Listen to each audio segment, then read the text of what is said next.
Hello guys I hope आप सब मजे में होंगे और एंजॉय कर रहे होंगे और हमारा ब्लॉग देख रहे होंगे। और अगर हमारा ब्लॉग नहीं देख रहे तो देखो, जबरदस्ती देखो, क्योंकि गाइस बहुत मजा आने वाला है। गाइस बहुत मजा आने वाला है। सो गाइस आज का हमारा टॉपिक है जॉन रॉल्स का थ्योरी ऑफ जस्टिस। ठीक है, और ये सिर्फ मेरे को एक स्टूडेंट ने बोला कि सर आप इसके ऊपर ब्लॉग बनाओ और मेरे को समझ में नहीं आ रहा है। मैंने चलो ठीक है भाई बनाते हैं, फिर इसमें कौन सा बड़ी बात है। ठीक है, नॉट अ बिग डील। ठीक है, तो फिर मैंने अब ब्लॉग बनाया है अपना किसके ऊपर, जॉन रॉल्स की थ्योरी ऑफ जस्टिस के ऊपर। ठीक है, और इस कंसेप्ट के लिए मैंने रिक्शा पुलिस, ठीक है, मैंने यहाँ पर लेबर्स को शो करा है। ठीक है, और इसमें सबसे मेन चीज़ है कि मैंने जिन से भी बात करी है, जिनको भी मैंने वीडियो में दिखाया है, मैंने सबसे परमिशन ली है। ठीक है, बिना परमिशन के मैंने कुछ भी नहीं बनाया। ठीक है, सो गाइज आओ और देखते हैं जॉन रॉल्स का थ्योरी ऑफ जस्टिस। क्योंकि गाइज खाने के लिए कमाना पड़ता है और कमाने के लिए खाना पड़ता है। और गाइज आप लोगों को पढ़ाई करनी पड़ेगी अच्छा कमाने के लिए, तो फिर पढ़ाइयाँ करो, पढ़ाइयाँ। ठीक है गाइज,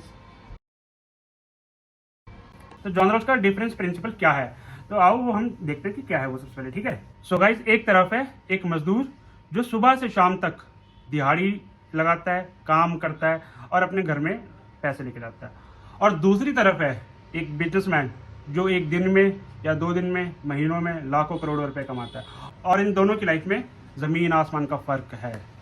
और इनकी लाइफ का जो ज़मीन आसमान का डिफरेंस है, वहीं पर ही एक क्वेश्चन स्टार्ट हो जाता है, क्या यही इनइक्वालिटी है, क्या यही अनजस्ट है। Is inequality is always injust. So हमें इस इनइक्वालिटी को समझने के लिए बात करनी पड़ेगी किनसे, लेबर भैया से। ठीक है, सो जो दिन में 100, 150 रुपये, 500 रुपये, 1000 रुपये दिहाड़ी कमाते हैं। ठीक है, तो आओ गाइस देखते हैं। ठीक है, उनसे हम बात करते हैं।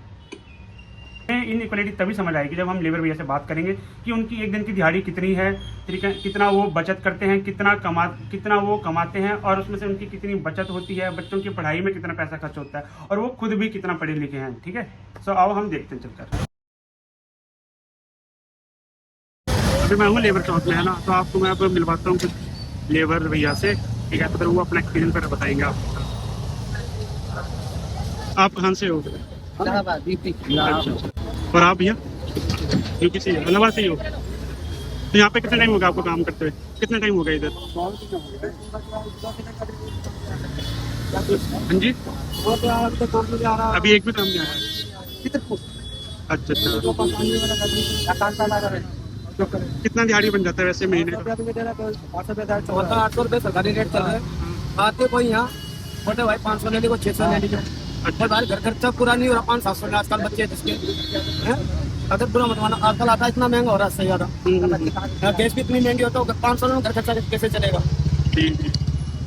तो अगर आपकी मतलब बेचत करना पड़ जाए 800 रुपये सरकारी रेट होना, बहुत सरकारी रेट ही नहीं मिल रहा, नहीं मिलता। कभी 300 कभी 400 कभी 550। और अगर मिल जाएगा फिर क्या क्या करोगे आप? मिल जाएगा तो अपने बच्चों को विषय बनाएंगे और करेंगे, पढ़ाएंगे लिखाएंगे। और अभी बच्चों को विषय नहीं बन रहा हमारा, हम बच्चों को पढ़ाने लिखाने की खुद कोशिश कर रहे हैं। अगर बच्चों को हम घुमाएंगे घुमाएंगे जब तो बच्चों को विषय बनेगा। तो आप कहाँ से हो? हम राजस्थान से। तो यहाँ पर कितना टाइम हो गया आपको? यहाँ तो हम लोग बचपना बीत गया। अच्छा, जो सरकार वहाँ हमारे को जगह दे रही है, वो जगह भी नहीं दी हमारे को, खाई कैंप दे रखा है। अच्छा, हमारी खुद की जगह तो दी है, खुद की जगह भी नहीं है। पूछो तो मैं विज्ञान का नाम नहीं पता। अच्छा, आपने विज्ञान भी पढ़ा हुआ है? क्या विज्ञान किसको कहते हैं? हाँ जी, किसे कहते हैं? कोई नहीं बता पाएगा, मैं बता रहा हूँ। विज्ञान क्रम पर ज्ञान को भंडार तो उसको विज्ञान कहते हैं, बच्चे भी नहीं बता पाए। पढ़ा तो बहुत हूँ मगर घूस के लिए पैसे नहीं थे, तभी चौक पे बैठता हूँ, दिहाड़ी करता हूँ। दिहाड़ी 800, काम कोई भी हो, मिस्त्री के साथ हो या जिसके साथ हो, 8 घंटे में 800 रुपये चाहिए, यही काम करता है। पढ़ाई क्या करी है? पढ़ाई हमने BA फाइनल। कहाँ से? हाँ, जौनपुर यूपी से, जिला जौनपुर, पोस्ट मुफ्तीगंज, थाना गौरा, बादशाहपुर, तहसील गिराकर, ग्राम नहीं पूरा, नाम राम सिंह। तो अभी कितनी मिल रही है आपको दिहाड़ी? अभी दिहाड़ी 800 सर, कोई दे नहीं पा रहा है। 800 दिहाड़ी है हेल्पर की, मिस्त्री की दिहाड़ी है 1200। लोग कहते हैं 800 की जगह 500 ले लो, 400 ले लो, चलो कर दो, क्या करें, महंगाई इतनी है, पूरा नहीं हो पा रहा है। और अगर मिल जाएगी 800 फिर क्या करोगे? 800 मिल जाएगी तो शाम को मुर्गा बनाएंगे, दारू लाएंगे, खाएंगे पियेंगे, सो जाएंगे, सुबह उठेंगे फिर दाल रोटी खा के चले आएंगे।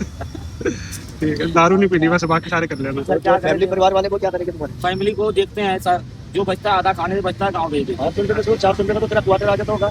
नहीं 100 में काम चला लेते हैं, 100 का खा लेते हैं, 100 का 600, तो महीने का कितना बन जाता है? महीना का सर 800 वही 24,000 खाली भी रहना पड़ता है। 10 दिन अगर 5 दिन काम लगता है तो 5 दिन खाली भी बैठना पड़ता है।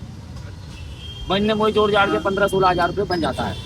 हाँ, और उसमें बचेगा कितना 15-16 में से? 15-16 में से वही आधा खा जाऊंगा, आधा बच जाता है। 7,000 खा गया तो 7,000 गाँव भेज देता हूँ। वो तो 1 लाख के तो बच भी जाता है, हमारे को कुछ भी नहीं बचता है घर परिवार के अंदर। सब लोग पूरे बच्चे में पूरा हो जाता है। तो आपके बच्चे इधर ही है? बच्चे इधर ही है, सब कुछ इधर ही है। अब खाना खर्चा, रहना पीना सब चीज़ बच्चों में लग जाते हैं। अब 5 दिन काम करता हूँ, 5 दिन खाली बैठ गया तो वैसे पूरे हो जाते हैं। आज सरकार से बच्चों को किताबें ढंग से मिल रही ना, और कुछ मिल रहा है। बच्चों की पढ़ाई लिखाई है तो अभी में बच्चा 5वीं में पढ़ रहा है, एक कॉलेज कर रही है, उसकी पढ़ाई लिखाई के लिए हम सब कुछ कर रहे हैं। तो हमारे को अगर यहाँ ही गाड़ी नहीं मिलेगी तो बच्चों को कैसे पढ़ाएंगे। आपका नाम क्या है? मोहम्मद इरफान। आप कहाँ से हो? मैं बिहार से होकर यहाँ से। तो आपका कितना दिहाड़ी बन जाता है? मैं दिल्ली में 30 रुपये दिहाड़ी से काम कर रहा हूँ। मैं 1990 से हूँ दिल्ली में। और इस तरह से जो है मेरा जिंदगी कट रहा है। 3 बच्चे हैं मेरे, एक लड़का, दो लड़का है, एक लड़की है, और एक लड़का मेरा हैंडीकैप है। जो दिहाड़ी मिलता है उससे पूरा नहीं पड़ता है। और किस तरह अपना गुजर बसर कर रहे हैं दिल्ली में। अब जो मांगते हैं दिहाड़ी को मिलता नहीं है। कहीं 500 में जाना पड़ता है, कहीं 400 में जाना पड़ता है, कहीं 600 में जाना पड़ता है। और ये 2 बजे दिन तक हम लोग यहाँ बैठे रहते हैं शॉप पे काम के लिए। चल रहा है जिंदगी। घर का खर्चा कैसे निकलता है? अगर दिहाड़ी बढ़ जाएगी तो फिर और कैसे कर लोगे? पीजी में काम करती है। हाँ, पीजी में काम करती है तो मैं मिलकर घर चलाते हैं। और दिहाड़ी बढ़ जाएगी तो फिर कहाँ पर पैसे लगाओगे आप? अपने फैमिली में लगाते हैं। दारू शराब हम पीते नहीं कभी, लाइफ में कभी पिया नहीं दारू शराब कुछ। बस रोटी अपने बच्चों के साथ खाते हैं।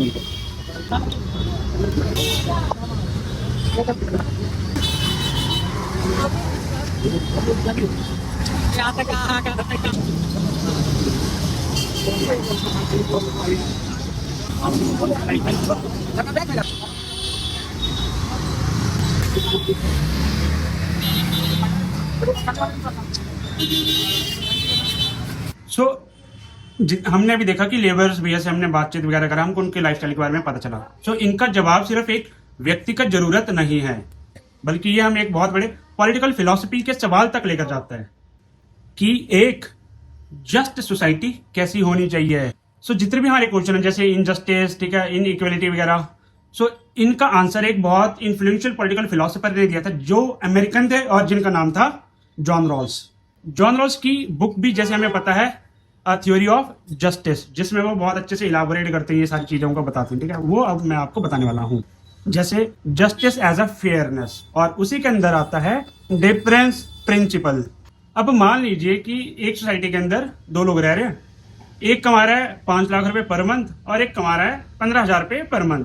सो अब एक क्वेश्चन पूछो कि इनकी इन इक्वलिटी को खत्म करने के लिए जॉन रॉल्स इनकी इनकम को इक्वल करने के लिए बोलते हैं, और इसका आंसर है नहीं। जॉन रॉल्स इक्वलिटी को सिर्फ इस वे में नहीं देखते हैं। जॉन रॉल्स इक्वलिटी को सिर्फ इस वे में नहीं देख रहे होते कि सोसाइटी के हर पर्सन के पास इक्वल इनकम होना चाहिए, ठीक है, बल्कि जॉन रॉल्स का जो क्वेश्चन है वो इससे भी ज्यादा डीप में, ठीक है। जॉन रॉल्स पूछते हैं कि अगर सोसाइटी में इन इक्वलिटी है तो क्या उस इन इक्वलिटी की वजह से सोसाइटी का जो सबसे लास्ट पर्सन जो है, या फिर सबसे डिसएडवांटेज जो पर्सन है, लाइफस्टाइल बेटर हो रही है कि नहीं? क्या इन इक्वलिटी से लीस्ट डिसएडवांटेज की पोजीशन या लाइफस्टाइल बेटर हो रहा है? और यही है जॉन रॉल्स का डिफरेंस प्रिंसिपल का कोर आइडिया। आई होप आपको इतना समझ आया होगा। सो अब अज्यूम करो कि एक बिजनेसमैन है, ठीक है, और उनकी कंपनी है, 5 लाख रुपए वो कमाते हैं महीने का, ठीक है, और उनका एक कंपनी है, और उनकी कंपनी में अराउंड 50 से 100 लोग, 50 से 70 या 100 लोग काम कर रहे हैं, ठीक है, और उन सबको वेजेस मिलते हैं मंथली, ठीक है। और अगर उस कंपनी की सक्सेस बहुत अच्छी है, ठीक है, और उन वर्कर्स की वेजेस बढ़ती मंथली है, हेल्थ केयर में वर्कर्स की वेजेस बढ़ते हैं, हेल्थ केयर मिलता है, बेटर एजुकेशन मिलती है, वर्किंग कंडीशन बेटर होता है, जॉब सिक्योरिटी होती है। सो रॉल्स के पर्सपेक्टिव्स के अकॉर्डिंग हमें सिर्फ बिजनेसमैन की इनकम देखकर फैसला नहीं करना चाहिए, बल्कि हमको ये देखना चाहिए कि इकोनॉमिक अरेंजमेंट की वजह से सबसे डिसएडवांटेज लोगों की लाइफस्टाइल बेटर हो रही है कि नहीं।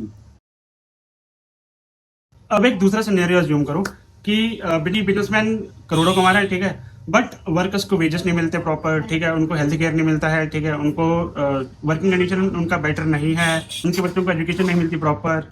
सो रॉल्स के लिए क्वेश्चन राइज होता है कि इस इन इक्वलिटी का फायदा किसको हो रहा है? फिर अगेन कि क्या सोसाइटी के लीस्ट एडवांटेज की पोजीशन या लाइफस्टाइल बेटर हो रहा है कि नहीं? तो रॉल्स के लिए क्वेश्चन उठता है अगेन कि इस इनइक्वालिटी से किसका सबसे ज्यादा फायदा हो रहा है, ठीक है, और क्या, और उससे भी इंपॉर्टेंट क्वेश्चन कि क्या सोसाइटी के लीस्ट डिसएडवांटेज की लाइफस्टाइल में बेटर हो रहा है कि नहीं हो रही है। यहाँ रॉल्स को समझने के लिए एक कॉमन मिस्टेक हो जाती है, ठीक है।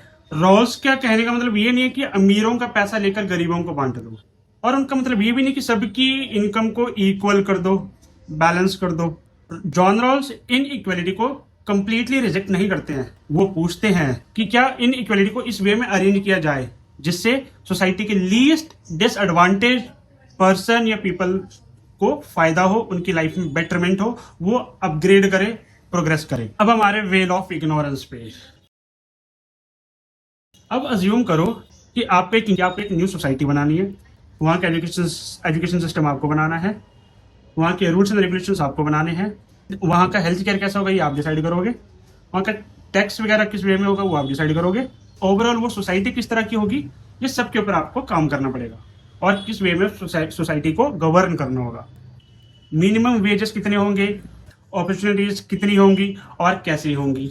लेकिन एक कंडीशन है, आपको नहीं पता कि वो सोसाइटी में आप कौन हो। लग रहा है थोड़ा सा इंटरेस्टिंग। आपको नहीं पता कि आप अमीर होंगे या गरीब होंगे, बिजनेसमैन होंगे या लेबर होंगे, एजुकेशन अच्छा मिलेगा या नहीं, पावरफुल होंगे कि नहीं, आपको ये भी नहीं पता। अब बताओ कि क्या आप ऐसा सोसाइटी बनाओगे जहां गरीब होना बहुत मुश्किल हो, या ऐसा सोसाइटी बनाओगे जहां डिसएडवांटेज के लिए भी एक बेटर अपॉर्चुनिटीज हो, ज्यादा से ज्यादा बेटर ऑप्शंस हो। और यही जॉन रॉल्स की फिलॉसफी हमें रोड पे दिखाई देती है, हमारे सराउंडिंग में दिखाई देती है। ये सिर्फ बुक्स में लिखा हुआ कंसेप्ट, सो गाइस ये सिर्फ बुक्स में लिखा हुआ कंसेप्ट नहीं है, बल्कि जब भी हम मिनिमम वेजेस की बात करते हैं तो उसके साथ हम बेटर एजुकेशन की भी बात करते हैं, बेटर हेल्थ केयर की बात करते हैं, सोशल सिक्योरिटी की बात करते हैं। सो असली क्वेश्चन यही है कि हम सोसाइटी को बेटर किस वे में अरेंज कर रहे हैं। सो नेक्स्ट टाइम जब भी आप किसी रिच या पुअर की इनकम का डिफरेंस देखें तो सिर्फ ये मत पूछिए कि किसके पास कितना पैसा है या कौन ज्यादा कमा रहा है कौन कम कमा रहा है, बल्कि जॉन लॉक हमें अलग क्वेश्चन पूछने के लिए बोलते हैं। और वो क्वेश्चन आपको पता है कि क्या इस इनइक्वालिटी से सोसाइटी के सबसे लीस्ट डिसएडवांटेज ग्रुप या पर्सन को फायदा हो रहा है या नहीं हो रहा है, उसको बेनिफिट हो रहा है या नहीं हो रहा है, या उनकी सिचुएशन बेटर हो रही है कि नहीं हो रही है। क्योंकि जॉन रॉल्स के लिए जस्टिस का मतलब सिर्फ इक्वलिटी नहीं है बल्कि फेयरनेस है। Justice as fairness and difference principle. And unequal society can be just but only under condition that makes the least advantage better off. तो गाइस जैसे कि हमने देखा कि जॉन लॉक फेयरनेस की बात करते हैं, ठीक है, और सोसाइटी के लास्ट डिसएडवांटेज की बेनिफिट के लिए बात करते हैं, ठीक है, वैसे ही हमारे ब्लॉग को आगे और रीच होने के लिए सब्सक्राइब करें, शेयर करें एंड कमेंट करें, क्योंकि गाइस खाने के लिए कमाना पड़ता है और कमाने के लिए खाना पड़ता है, और पढ़ाई करने के लिए मेरे ब्लॉग्स देखने पड़ते हैं, अच्छे से पॉलिटिकल साइंस को समझने के लिए मेरे ब्लॉग्स देखने पड़ते हैं। तो इसलिए गाइस ब्लॉग्स देखते रहिए। बाय। मिलेंगे फिर नेक्स्ट ब्लॉग में एक नए कंसेप्ट के साथ और एक न्यू सोशल एक्सपीरियंस के साथ, ठीक है, न्यू लाइफ एक्सपीरियंस के साथ, न्यू लाइफ एग्जांपल्स के साथ। सो गाइस मिलेंगे नेक्स्ट ब्लॉग में। बाय।